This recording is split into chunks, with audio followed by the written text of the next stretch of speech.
ओम नमः शिवाय। प्रिय बंधुओं, आप सभी का हमारे YouTube चैनल में बहुत बहुत स्वागत है। आज के इस वीडियो में आप श्रवण करेंगे सोमवार व्रत की कथा। सोमवार का दिन भगवान शिव को समर्पित है। आज के दिन भगवान भोलेनाथ के भक्त भगवान महादेव को प्रसन्न करने के लिए शिव जी की विशेष पूजा अर्चना करते हैं। कुछ लोग आज के दिन व्रत रखते हैं और व्रत कथा श्रवण करने से भगवान भोलेनाथ का बहुत शीघ्र ही आशीर्वाद प्राप्त होता है। आइए श्रवण करते हैं सोमवार व्रत की कथा। एक बार प्रेम से कहिए, बोलिए शंकर भगवान की जय, पार्वती माता की जय। बंधुओं, एक समय की बात है, किसी नगर में एक साहूकार रहता था। उसके घर में धन की कोई कमी नहीं थी, लेकिन उसके कोई संतान नहीं थी। इस कारण वह बेहद दुखी रहता था। पुत्र प्राप्ति के लिए वह प्रत्येक सोमवार को भगवान शिव का व्रत करता था और शिव मंदिर में जाकर भगवान शिव और मां पार्वती की पूजा अर्चना किया करता था। उसके भक्ति भाव को देखकर एक दिन माता पार्वती प्रसन्न हो गईं। भगवान शिव से उस साहूकार की मनोकामना पूर्ण करने के लिए आग्रह किया। पार्वती जी की इच्छा सुनकर भगवान शिव ने कहा, हे देवी पार्वती, इस संसार में हर प्राणी को उसके कर्मों का फल मिलता है और उसके भाग्य में जो होता है वह उसे भोगना ही पड़ता है। लेकिन पार्वती जी ने साहूकार की भक्ति का मान रखने के लिए उसकी मनोकामना पूर्ण करने की इच्छा जताई। माता पार्वती के आग्रह पर शिव जी ने साहूकार को पुत्र प्राप्ति का वरदान तो दिया, लेकिन साथ ही यह भी कहा कि इस बालक की आयु केवल 12 वर्ष होगी। माता पार्वती और भगवान शिव की आपस की बातचीत साहूकार भी सुन रहा था। उसे ना तो मन में कोई खुशी हुई और ना ही कोई दुख प्रकट किया। पहले की भांति भगवान शिव की पूजा अर्चना करता रहा। एक समय के बाद साहूकार के घर पुत्र का जन्म हुआ। जब वह बालक 11 वर्ष का हुआ तो उसे पढ़ने के लिए काशी भेज दिया गया। साहूकार ने पुत्र के मामा को बुलाकर उसे बहुत सारा धन दिया और कहा कि तुम इस बालक को विद्या प्राप्ति के लिए काशी ले जाओ और मार्ग में यज्ञ कराना।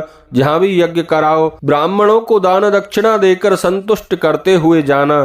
दोनों मामा भांजे इसी तरह यज्ञ कराते और दान दक्षिणा देते हुए काशी की ओर चल पड़े।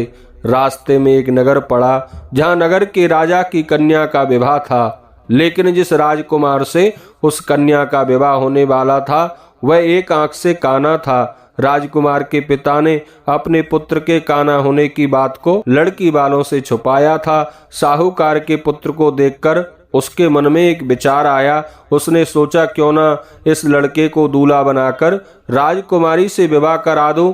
विवाह के बाद इसको थोड़ा बहुत धन देकर विदा कर दूंगा और राजकुमारी को अपने घर ले जाऊंगा।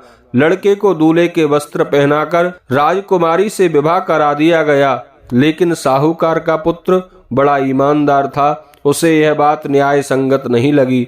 उसने अवसर पाकर राजकुमारी की चुन्नी के पल्ले पर लिख दिया, तुम्हारा विवाह तो मेरे साथ हुआ है, लेकिन जिस राजकुमार के संग तुम्हें सुबह विदा करेंगे वह एक आंख से काना है और मैं काशी विद्या पढ़ने के लिए जा रहा हूँ।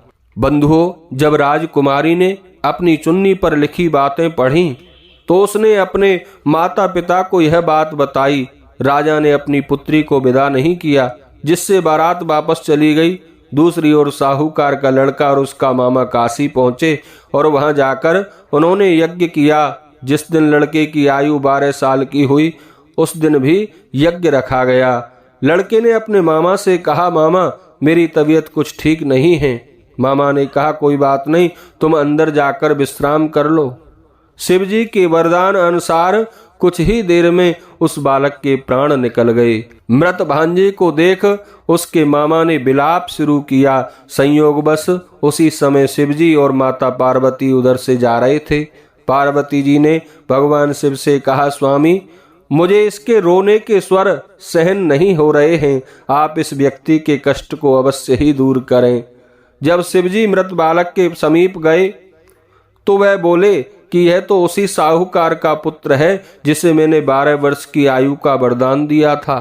अब इसकी आयु पूरी हो चुकी है, लेकिन मात्र भाव से विभोर माता पार्वती ने कहा, हे महादेव, आप इस बालक को और आयु देने की कृपा करें, अन्यथा इसके वियोग में इसके माता पिता तड़प तड़प कर मर जाएंगे। माता पार्वती के आग्रह पर भगवान शिव ने उस लड़के को जीवित होने का वरदान दिया। शिव जी की कृपा से वह लड़का जीवित हो गया। शिक्षा प्राप्त करके लड़का अपने मामा के साथ अपने नगर की ओर चल दिया। दोनों चलते हुए आज उसी नगर में आ पहुंचे जहां उसका विवाह हुआ था। उस नगर में भी उन्होंने यज्ञ का आयोजन किया। उस लड़के के ससुर ने उसे पहचान लिया और अपने महल में ले जाकर उसकी खूब खातिरदारी की और बहुत सा धन देकर अपनी पुत्री को उसके साथ विदा कर दिया। इधर साहूकार और उसकी पत्नी भूखे प्यासे रहकर अपने बेटे की प्रतीक्षा कर रहे थे। उन्होंने प्रण कर रखा था कि यदि उन्हें अपने बेटे की मृत्यु का समाचार मिला तो वह भी प्राण त्याग देंगे, परंतु अपने बेटे के जीवित होने का समाचार पाकर वह बेहद प्रसन्न हुए। उसी रात भगवान शिव ने व्यापारी को स्वप्न में आकर कहा, हे श्रेष्ठी, मैंने तेरे सोमवार के व्रत करने और व्रत कथा सुनने से प्रसन्न होकर तेरे पुत्र को लंबी आयु प्रदान की है। इसी प्रकार जो कोई सोमवार का व्रत करता है या कथा सुनता है और पढ़ता है, उसके सभी दुख दूर हो जाते हैं और भगवान महादेव उनकी समस्त मनोकामनाओं को पूर्ण करते हैं। बोलिए शंकर भगवान की जय।